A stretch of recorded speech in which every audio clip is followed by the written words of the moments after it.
परमपिता परमात्मा कण कण तेरा वास, कर्ण करावन हार तू, सब कुछ तेरे पास। अंग संग तुझको देख के अवतार करे अरदास, तू राजा अधिराज है, मैं दासों का दास। तू राजा अधिराज है, मैं दासों का दास। सद्गुरु माता सुदीक्षा सविंदर हरदेव जी महाराज की जय। परमदरणीय गुरु रूप सद्गुरु की प्यारी साथ संगत प्रेमाने बोला। अहोभाग्य आहे दास तुम्हासारख्या साधू संतांची कृपा दृष्टी दासवरती आहे। आज या ठिकाणी या सईदवाडीमध्ये सईद परिवारानं त्याचबरोबर जे 2 अध्यापक बंधू आहेत त्यांनी या कार्यक्रमाचं सुंदर असं नियोजन केलं आहे। कार्यक्रमाचं प्रयोजन आयोजन नियोजन एकच आहे। मनुष्याचा देह मिळालेला आहे कशासाठी? नेमकं मनुष्याच्या देहामध्ये येऊन करायचे काय? कृती सगळेजण तेच करतात। सुख पाहिजे म्हणून संसार करतात, पण संसारामध्ये सुख पहिलं नव्हतं, आता नाही, पुढे नसेल, साधू संतांनी सांगितलं। आणि म्हणून मायबापांनो सर्वात महत्त्वाचं आहे, या जीवावरती 3 गोष्टींचा पगडा आहे। या जीवावरती 3 गोष्टींचा प्रभाव आहे। एक म्हणजे मायेचा प्रभाव आहे, 2 म्हणजे इंद्रियांचा प्रभाव आहे आणि 3 काळाचा प्रभाव आहे। आता मायेचा प्रभाव आहे, सगळ्यात महत्त्वाचं आहे की प्रत्येकजण या मायेमध्ये लिप्त आहे आणि म्हणून मायेचा प्रभाव जोपर्यंत दूर होत नाही तोपर्यंत जीवन सुखमय सुंदर बनत नाही। आता माया कोणकोणती आहे? माया ही अनेक प्रकारची आहे। मी कमवतो पैसा त्यालाही माया म्हटलं जातं। पती पत्नीचा, भावा बहिणीचा, बहिणी बहिणीचा, भावा भावांचा, नात्यामध्ये प्रत्येकाचा एकमेकावर तो जो जीव आहे, प्रेम आहे, त्यालाही माया म्हटलं जातं।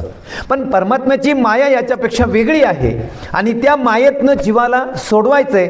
जीव त्याच वेळेला वेगळा होऊ शकतो जर साधूच्या संगतीमध्ये आला तर साधू संत त्याला सद्गुरूपर्यंत घेऊन जातो आणि मग संत सद्गुरू जीवनाचं ध्येय त्याला प्राप्त करून देत असतात।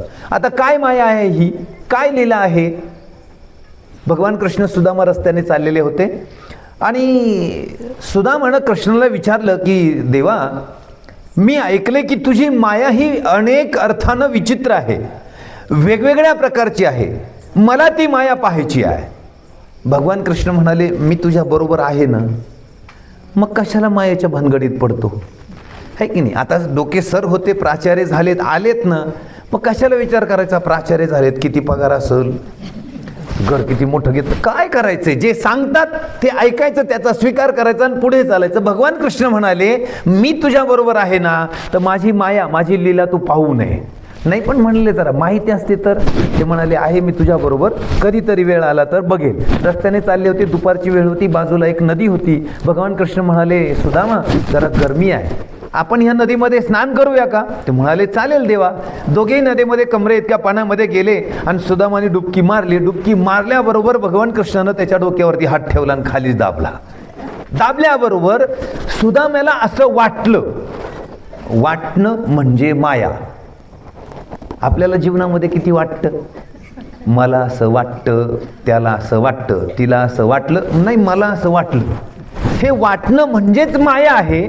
जसं त्याला खाली दाबलं, त्याला असं वाटलं मी नदीच्या प्रवाहात वाहत वाहत चाललोय आणि वाहत जात असताना एका छोट्याशा नगरीमध्ये बरेचसे लोक जमा झाले होते आणि याला वाहत आलेलं पाहिल्यावरती त्याला बाजूला काढलं। हा वरती आल्याबरोबर पाहिलं 10-15 लोक माळा घेऊन तयार आहेत आणि 5-50 लोक त्यांच्या अवतीभोवती जमा आहे। त्याला जसं बाहेर काढलं तसं त्याच्या गळ्यामध्ये माळ घातली। माळ घातल्याबरोबर तो मला, हा काय प्रकार आहे? ते म्हणाले, बाबा आमची एक छोटीशी नगरी आहे, आमचं एक छोटं राज्य आहे, आमच्या नगरीचा राजा मेलेला आहे आणि आमची पद्धती आहे, नदीमध्ये कोणी स्नान करत असेल किंवा वाहत आला तर त्याला आम्ही आमच्या नगरीचा राजा बनवतो। सुदामाच्या मनात आलं, बरं झालं कृष्णाची संगत सोडली। असेल द्वारकेचा राजा, पण त्याची संगत सोडल्यामुळे मी सुद्धा एका छोट्या नगरीचा, कशाचं उदाहरण चाललंय? हा, नाही तर 23 रन तुम्ही चालवा राजा बनायला.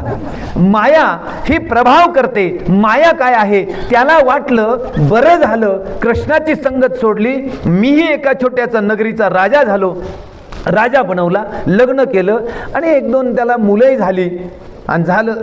आता आपल्याकडे वेळ कमी आहे ना, नाही तर डीजे विजे लावला असता त्याच्या लग्नाला.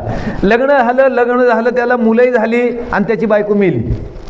आता मेल्यानंतर सगळे तिचे साजसज्जा झाली, चिता वगैरे सजवली आणि त्या सुदाम्याला घ्यायला गेले लोक. त्याला उचललं. ते म्हणले मला कुठं उचलून नेत आहे? ते म्हणाले आमच्या नगरीचा एक नियम आहे, पत्नी मेली की पतीला पण जाळायचं असतं. तर म्हणाला पहिला नियम चांगला होता बा, आताचा काही नियम चांगला नाही. आता जशी त्या चितेवरती पत्नी लेटवली, त्याला पण झोपवलं गेलं आणि आग लावली. तसा ओरडायला लागला, कृष्णा वाचव. चटके बसायला लागले, आग लागलेली आहे, चटके बसायला लागले, कृष्णा वाचव. कृष्णानं हात काढला आणि तसा पाण्याच्या बाहेर आला तरी म्हणत होता वाचव, चटके बसतायत. अरे म्हणले कुठे चटके आहे? तू पाण्यात आहे, शीतलता आहे, कसले चटके? मग त्याची झाक गेली. म्हणतो देवा नगरी कुठे? ती चिता कुठे? ती पत्नी अरे कोणती? त्यांच्याकडे बघितल्यावरती भगवान कृष्ण म्हणाले तुला लीला बघायची होती ना, तुला माया बघायची होती ना, एक छोटीशी माया दाखवली तर तुझी अवस्था आहे. दाखवू का सगळी? नाही म्हणला नको, तू माझ्या बरोबर आहे ना, एवढंच आहे. जीवावरती मायेचा प्रभाव आहे आणि माझ्या पण जीवनामध्ये मला असं कितीतरी वाटतं, बरं झालं तुमची सत्संग सोडली, राजकारणात गेलो, पद तरी मिळालं. मायबापानं माणसाला चटके बसल्यानंतर आठवण येते की मला देवाची काहीतरी भक्ती केली पाहिजे, मला कुठेतरी गेलं पाहिजे. ही ईश्वराची माया जीवावरती प्रभाव करते. जीव जोपर्यंत साधूला शरण जात नाही, संतांना शरण जात नाही, तोपर्यंत जीवाचं कल्याण होत नाही. आत्मा, जीव याने आत्मा आला कुठून? परमात्म्यामधनं. जायचं आहे कुठे? परमात्म्या